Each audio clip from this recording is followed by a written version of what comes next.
Hello guys, Yoander here. So why am I in my backyard? Because it's 11 at night and everybody's sleeping inside. And I made a decision to do this, so no excuses, right? I'm doing it. And what is it? So I call it Follow Up Wednesday because that's what it is. Today is Wednesday night, and every Wednesday night, what I will do is to talk about Pastor Albert's message on Sunday as a follow up, as a continuation, as a reminder, as a way to expand on the great ideas that he shared with us on Sunday. Because it's not enough. I mean, our time on Sunday is too short to really grasp these ideas and make them a part of our lives. It's just not enough time. We have to put the work ourselves to dive deeper into the Word. Um, that's all he's doing. He's encouraging us to dive into the Word. In this case, Sunday, we talked about the attitude of our finances, or the attitude that we have towards our finances. He says that our problems, all of our problems, or the majority of our problems, come from relationships, physical, and our finances. And I find that to be true. I don't know about you guys, but mainly relationships. Money comes and goes. Yeah, you lose some, but then you make some. You replenish it. Physical. Well, when you get sick, you tend to develop different habits, and that kind of fixes things going forward. Relationships are tricky because people are tricky. I mean, we're just complex beings, man. But the point of why I'm doing this is because I too want to encourage you guys to get into the Word, right? To further study these ideas and not just study them, but really make them yours. Let's make them ours, right? Make them our ideas, not what Pastor Albert said, but what we believe, right? Let's develop those attitudes, those he says settled way of thinking. That's his definition, and I agree with that definition. It is a settled way of thinking. And Romans 12:2 says that we should be renewing our minds, right? Every day, because we've been conditioned. I'm 41, so we've been conditioned, in my case, the past 41 years with all kinds of garbage, man. So this world is not really set up to make you succeed financially. Um, I went through the system. I went through high school, and I got my 4-year degree, and then I went into the army, and then I came back. I got my master's in business, and then I did my 5 years in corporate America, and all those experiences, not a zip, nothing was taught to me about how my FICO works, how I should perhaps open up an IRA and where I should deploy that money, how I should guard my money, taxes, how I should leverage money, how I should borrow or not borrow, when to borrow, what interest rate, the whole game of money was not taught to me. So I got little glimpse and a little education here and there from what little I could get. But it's our fault though. I take full responsibility because there are so many resources out there when it comes to money. So I mean, if you get overwhelmed just typing money in YouTube, oh my goodness, you got Susie Orman, Dave Ramsey, and all these big educators that come up. And Kiyosaki, he talks about Kiyosaki. He recommends those two books, The Millionaire Next Door and Rich Dad Poor Dad. So I got these books. You see them, right? Kiyosaki's books. We make a decision, and that decision is not a real decision because it's subject to the circumstances falling in the right places. It's subject to things working out. It's subject to things being comfortable. But when you make a decision, it's done, right? So I told my wife on Monday, babe, we should do follow-up Wednesdays because it's just not enough. This is too rich. This is really good. This is worth revisiting, right? And if we don't do it, then other people are not going to revisit it. And I just want to encourage you guys watching this to revisit his ideas and get deeper into them, right? I mean, he talks about being right. A righteous person is blessed. And we've talked about that previously, but it's true. A righteous person is blessed. I mean, you can't go around doing good things and expect bad things to happen to you. Just this world doesn't work like that. But you can go around and plant good seeds into people's lives, give a word of blessing, give a good investment seed, And soon enough, those seeds, whether good or bad, they will germinate and give after the fruit, after whatever you planted. He finishes the sermon with, "Be rich in good deeds." That is such a good way that he finished. Be rich in good deeds. And we should be rich in good deeds towards others, mainly relationships. So that's the one I've struggled with the most, is building and maintaining good relationships. So he says, give unconditional, because that's God's way. Our way comes with an agenda.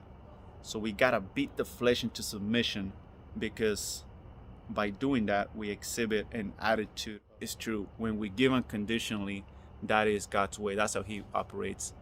Whereas we, as the fleshy person, when we give, we usually expect something back. We usually want to gain points in that relationship. We usually want them to reciprocate. We're usually having an agenda, in other words. And that's not God's way. But that's why we have to beat the flesh into submission. So another way to beat the flesh into submission, one is being obedient, right? But something more practical is we can do it with our bodies. And that's when I started this, learning how to make decisions. For example, let's say tomorrow morning, you've made a decision tonight, or an advanced commitment, that you will work out, whatever that means to you, whether it's running or lifting weights or whatever the case is, but you will work out. It doesn't matter if it rains, it doesn't matter if it's cold, you're working out, right? So if you make that decision and you do it, you're beating your flesh. You're telling your flesh, hey, flesh, you're not running the show here. I am, right? And these small disciplines, little by little, you start to grow your confidence, and you start to realize that, hey, wait, maybe I can control myself, because I know it sounds ludicrous that we don't have control over ourselves, but oftentimes we don't have control over ourselves, especially when we get upset, right? And that's why we have to be righteous. Now, he says that we should spend God's money. It's all God's money. That we should spend God's money as faithful stewards with what God has entrusted in us, not according to our flesh, and to live within our means. So, a lot of good stuff there.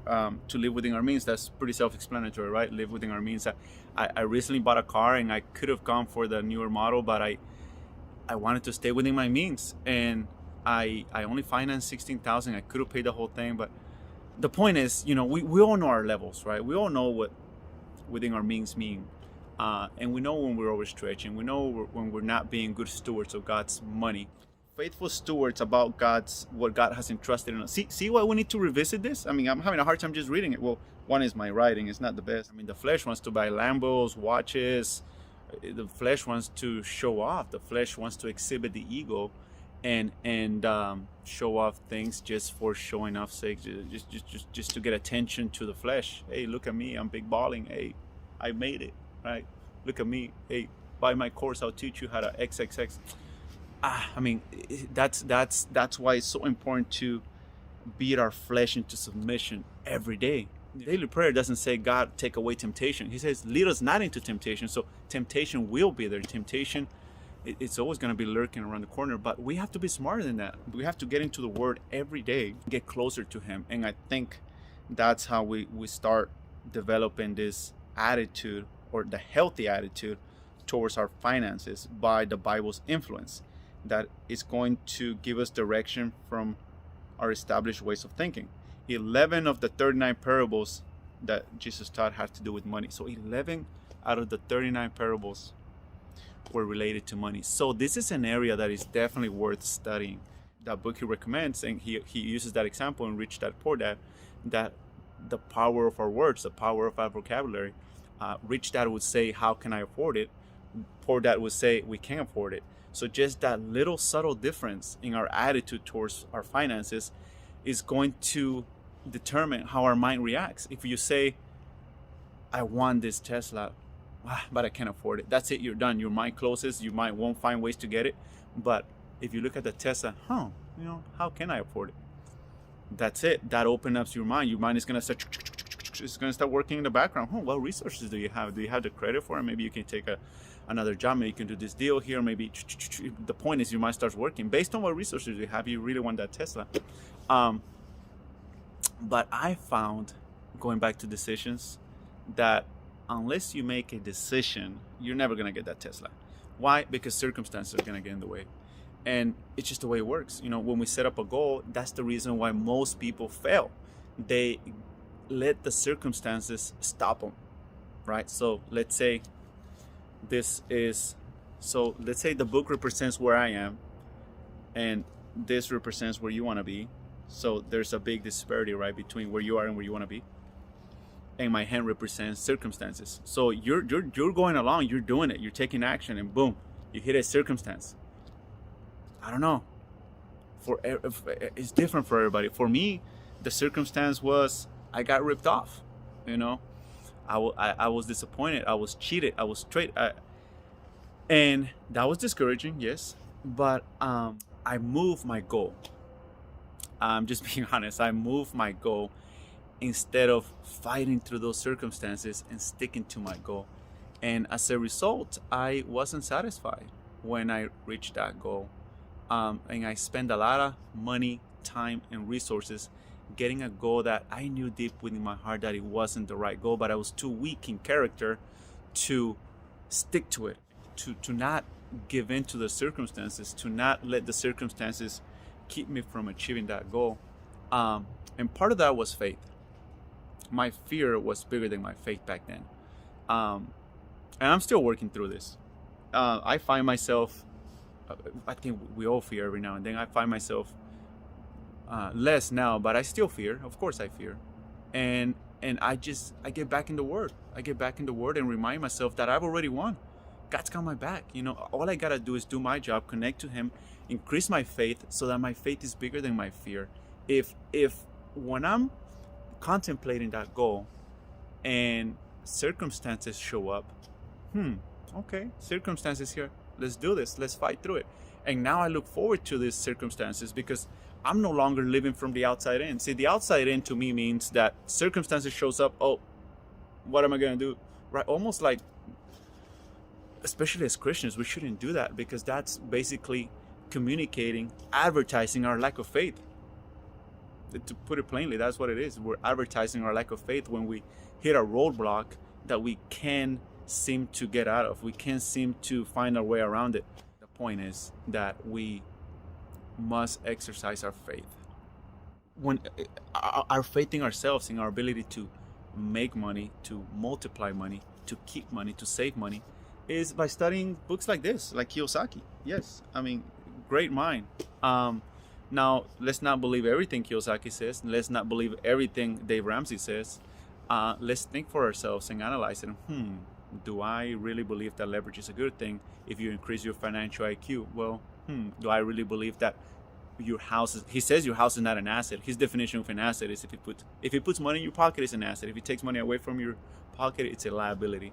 And our houses, by that definition, are liabilities because we're paying taxes, insurance, HOA, maintenance, repairs, mortgage. So it's out, right? And we just get to use them and live in them. But that is not, by that definition, is not an asset. Although they go up in value and you do amortize the debt, I don't necessarily agree that it's not an asset because I would much rather own than rent. So we have to think for ourselves, and this is what's cool about studying, that we get to analyze these ideas and really chew them and see, do I agree with that? Do I not? So this is not to give me glory. This is not, hey, subscribe to my channel. What do people say? Like, subscribe, and share, right? I don't care if you guys do that. I'm not doing this for that. I'm doing this because when you see this, I want you to say, Yoander's right. What Albert has to say is important and is worthy of my time. So let me study what he said. And if you don't write things down, you can always go back to the SoundCloud, right?